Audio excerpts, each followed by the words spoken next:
Hey, how are you today? This is Josh Patrick, and you're at Cracking the Cash Flow Code. And my guest today is Greg Harmeyer. He's the co-founder of Tier 1 Performance Solutions.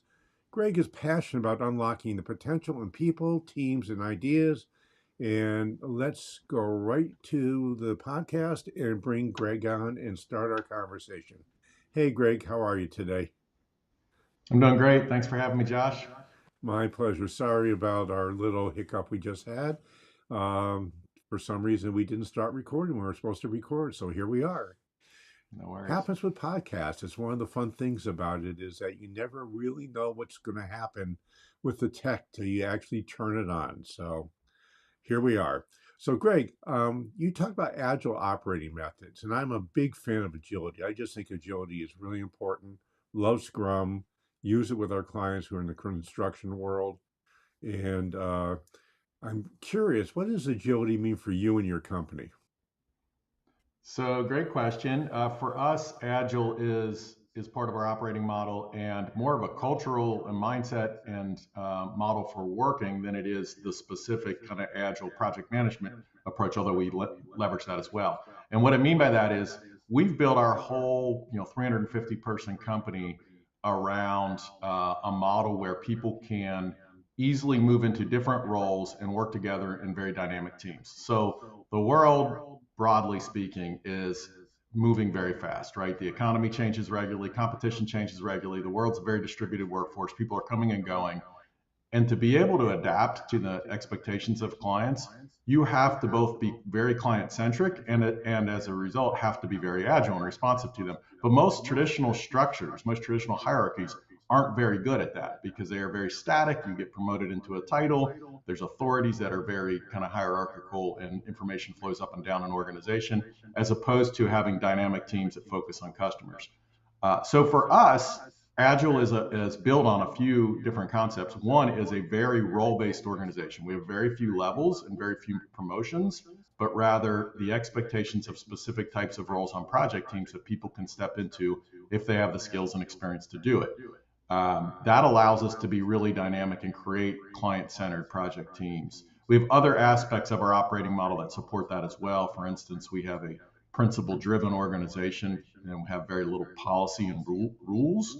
And we use measurement quite a bit to help people stay clear on what we're trying to do. But the role structure of the organization is a core piece of the Agile model for us. What kind of roles would people have?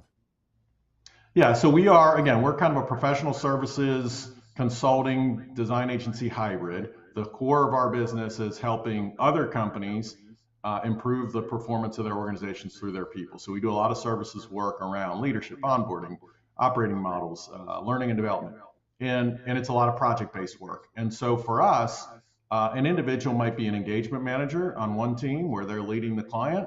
They might be a learning strategist on another team where they're working for an engagement manager, but they're designing all the learning expertise. They might be a solution architect on another team where they're helping sell and position work. The key is that we don't have promotions or titles that are static for an individual. We ask individuals based on their skills and experience to step into teams in certain roles. And it brings out the best talents and strengths each individual has. It engages them more fully, and it is a far more of a strengths-based orientation to the work than it is than sometimes is when you have a very static title position structure. How do people do advancement and make more money? So our compensation system's based on roles. Roles are kind of categorized. So the predominant role that you play at the highest value is really what drives your kind of compensation, and people progress through the compensation structure, uh, in proportion to, in comparison to others. So we use the whole system to say these types of roles that are the more client centered, the more client leadership, the more value creating you are, the higher the compensation structure ends up being. But people progress in comparable ways, so they kind of drive their own career growth in that regard. It really there it is very we put a lot of both responsibility and authority in the hands of individuals to own their careers. We give them a roadmap of possibilities. It's more of a lattice than it is a ladder. And you can step through different exploration of types of roles as you grow and develop and find what's interesting to you. So this sort of seems to be at odds with each other. You said there's really no, you know, growth path as far as job titles go, but at the same time, you said you don't have all that many roles. So when you're working with younger employees who seem to have little patience for paying their dues, how do you deal with that? Yeah, I would say we don't have a singular career path. We have a lot of career paths, and it's very tailored to the individual. It's not prescriptive, which I think is a big strength. It's harder because you have to really lean into it and want to explore. But our retention rate is extraordinarily high. We're in a professional services business. Our turnover is about 7%. It is a very engaging model that keeps because it allows an individual to tailor something to them, not to something that was prescribed to them. And we do actually have a lot of different roles and certainly have a lot of different dimensions of roles. So if I'm in the learning space and I'm a learning strategist, I might get deeper into creating training around systems training or around leadership programs, or maybe in a specific industry like life sciences and pharmaceuticals. Like there are all kinds of paths that people can go deeper into. And we create a system around them to support them with mentors and career growth structures to help them navigate their personal journey. So do you guys work remotely or do you all work in an office together? Yeah, we're a hybrid structure, and it's so we have a handful of dedicated offices in certain cities. We have co-working spaces in other cities, and depending on where people are, the amount of time they're spending in person varies. In our core offices, it's about 50 to 70%, and in our regional offices, it's probably more 20%.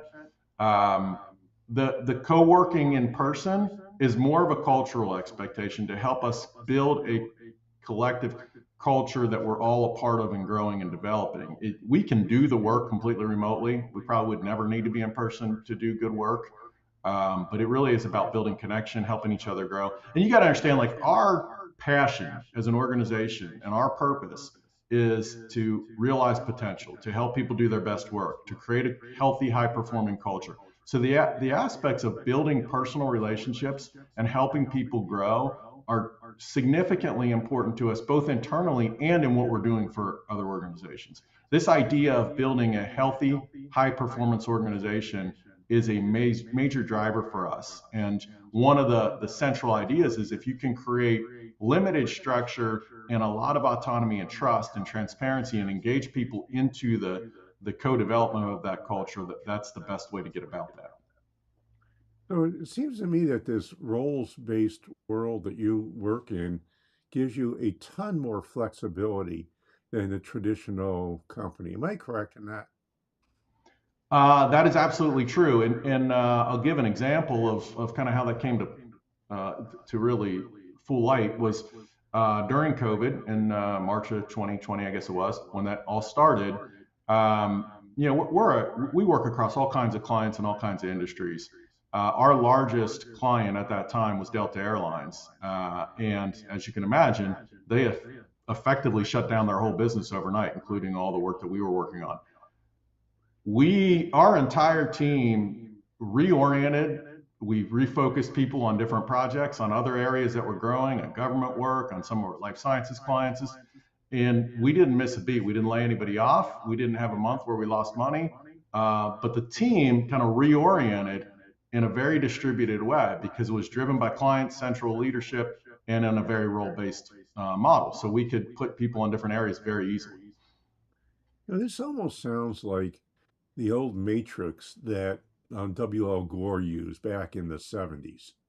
I don't know if they still use it, but there was a lot of, management writing about that. Am I correct in that, or is this something different?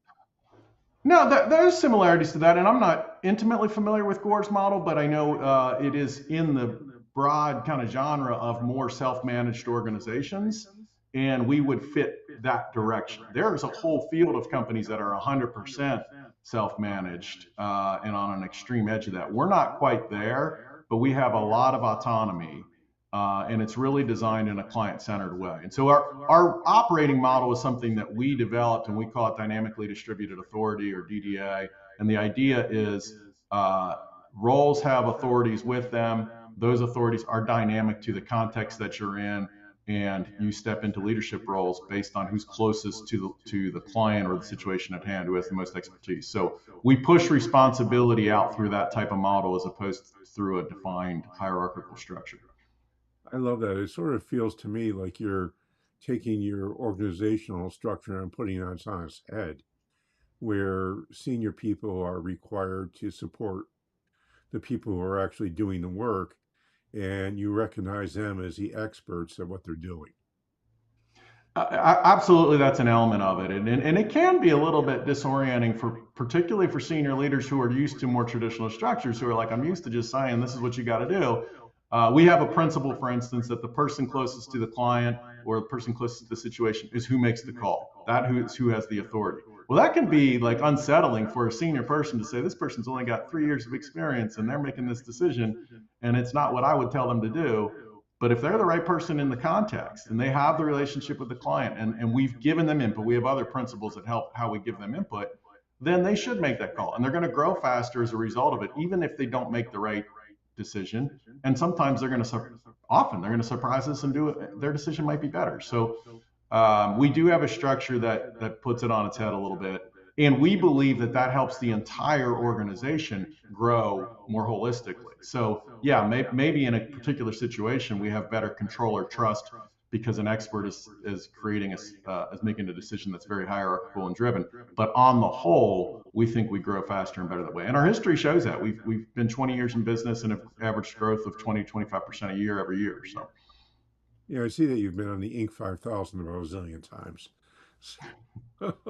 yeah, I think it's 15 times, and yeah, so Well, that shows that you have consistent high growth, which right. is a very, very difficult thing to do because you have to sort of change your structure every 4 or 5 years to handle a different company.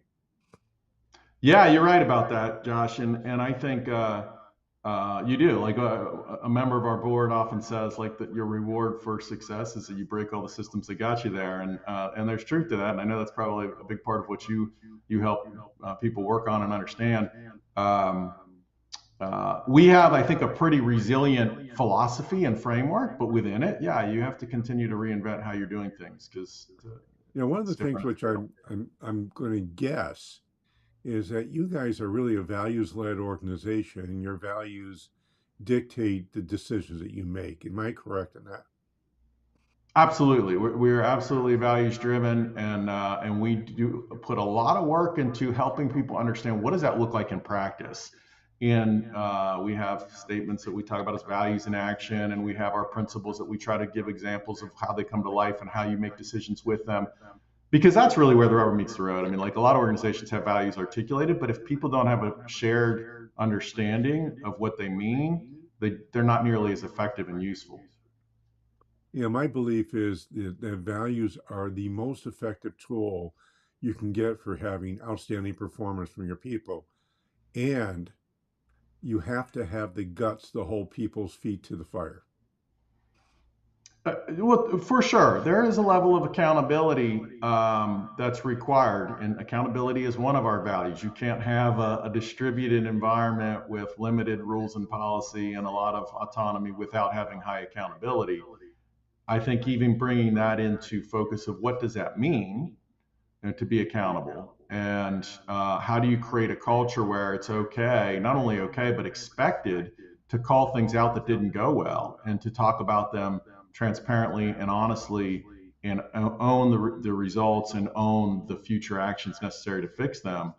That's a difficult thing to do. It's an easy thing to talk about. It's a difficult thing to create that environment of trust. And if you don't have an environment of trust, it doesn't matter what your values are or what your accountability expectations are, you're not going to get very far. No question about that. If you have an organization with low trust, nobody is ever going to tell anybody the truth. And I can tell you that from personal experience because that's where my company started off. And we did transition, but boy, it was hard. I'll say Yeah. that along the way. That was back in my food service and vending days, which is like 150 years ago, but we won't go there. Well, trust is hard to create, right? I mean, it's easy to break, it's easy to damage, but very difficult to build. and it Yeah, and the requires only way you build a major trust is commitment. through showing trust. You can't talk about it and say we're going to be trusting. You just have to plain do it. 100% agree with that, and that's tough for, again, tough particularly for more senior established people, because they feel like they are their own reputation, brand, progression, whatever success depends upon other people, and so sometimes we want to be more controlling than simply trusting and giving people the clarity of what's expected. It takes a lot of work, and it's easily damaged. I think the key thing for building trust is how your organization handles mistakes.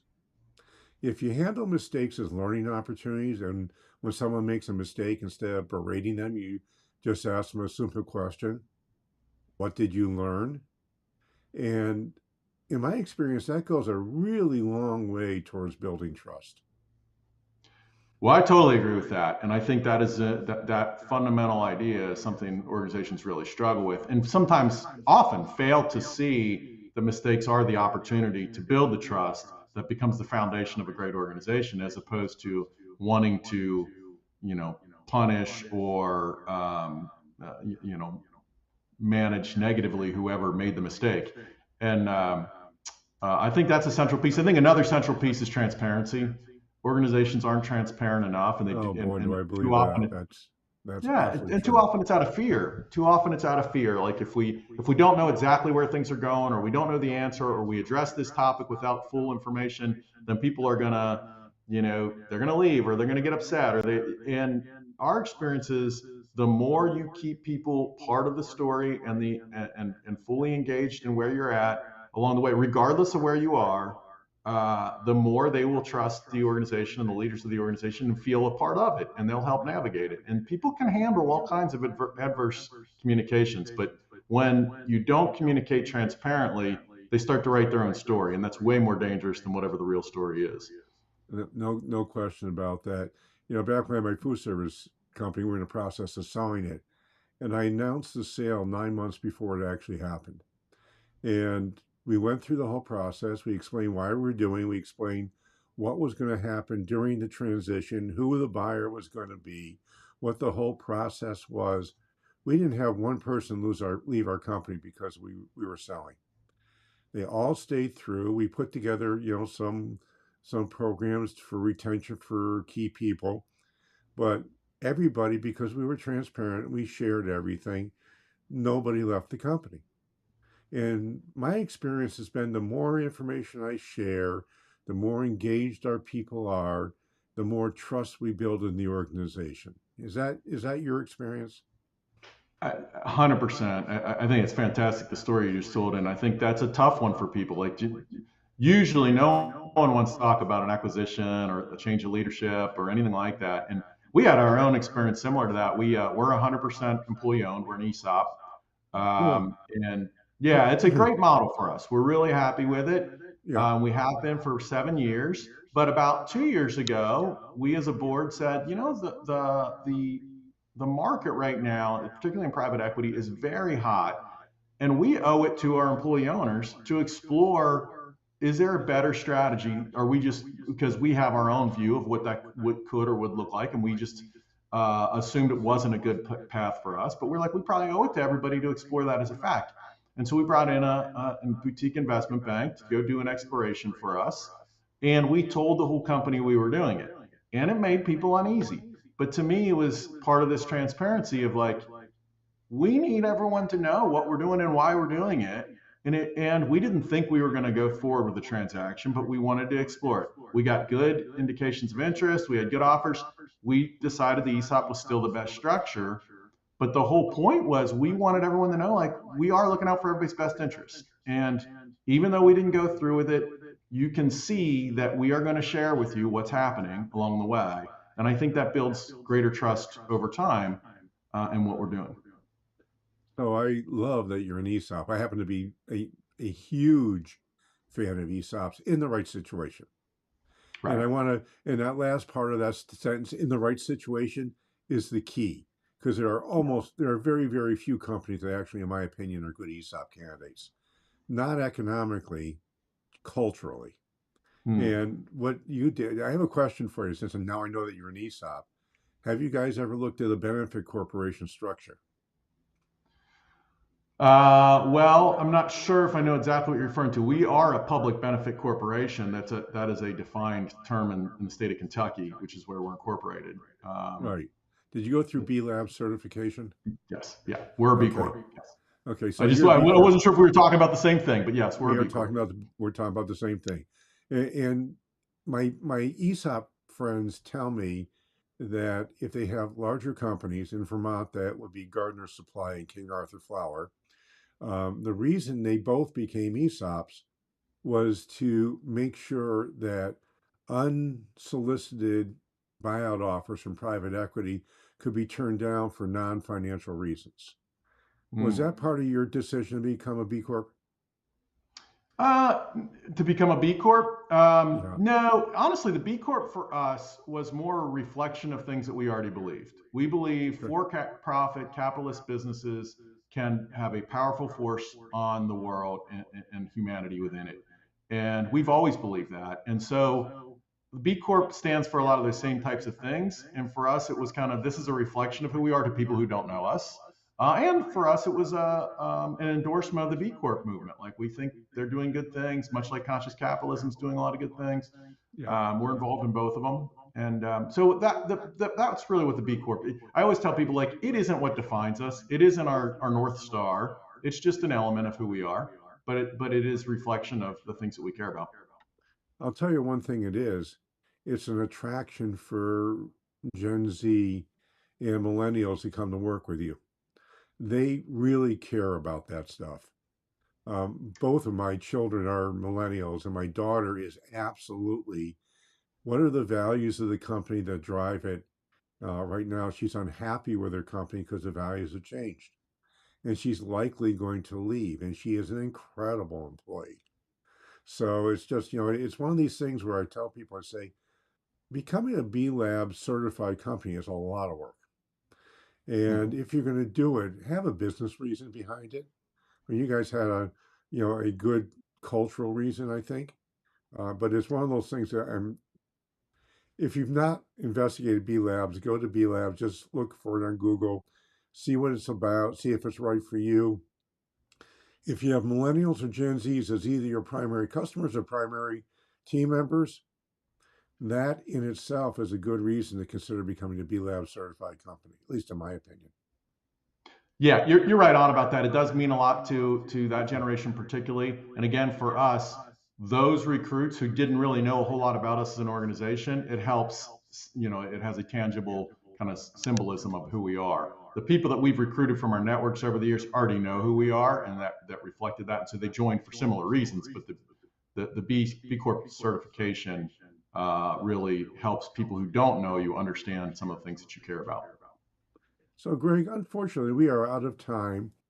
And I could probably do 4 or 5 episodes with you with all the It'll stuff be that we fun. haven't gotten to go in depth. I hope I get to have a chance to have you back. But I'm hoping people want to learn more about you and your company. How would they go about doing so? So our primary website is tier1performance.com, TIER, the number one performance.com. I'm on LinkedIn, just Greg Harmeyer. You can find me there. And then I just published a book this summer called Impact with Love, Building Business for a Better World, where we shared a lot of our philosophies and experiences, including the dynamically distributed authority operating model. All of that's in that book. So people who are interested in thinking differently about how business can make an impact in people's lives, I think it's a worthwhile read. Well, Greg, this has been a real surprise and an unbelievable pleasure for me. So thank you so much for joining me But today. I've got a couple things I'd like you to do. The first is I'd like you to go to wherever you're listening to this podcast and give us an honest rating and review. I've been doing this for 8.5 years now. People tell me they like it, but you may not. So just give us an honest rating and review, and I would really, really appreciate that. The second thing is, for most privately held businesses, you're not in the level Greg is at. You don't have 350 employees. You probably have 10 to 20 employees. That's 85% of the businesses in this country have less than 20 employees. So there's a good chance you might be worried about reaching financial freedom from your business. We have a program we developed to help you get past that. We call it the Financial Freedom Accelerator. It helps you create a personally and economically sustainable business. If you're interested in learning more about it, it's really easy. You go to www.sustainablebusiness.co/freedom. That's www.sustainablebusiness.co/freedom. Read about the Financial Freedom Accelerator. If you like what you see, you might want to have a 20-minute conversation with me to see if you qualify. If you do, just click on the Talk to Josh button and we'll set up a time to talk. So this is Josh Patrick. We're with Greg Harmeyer. You're at Cracking the Cash Flow Code. Thanks a lot for stopping by. I hope to see you back here really, really soon.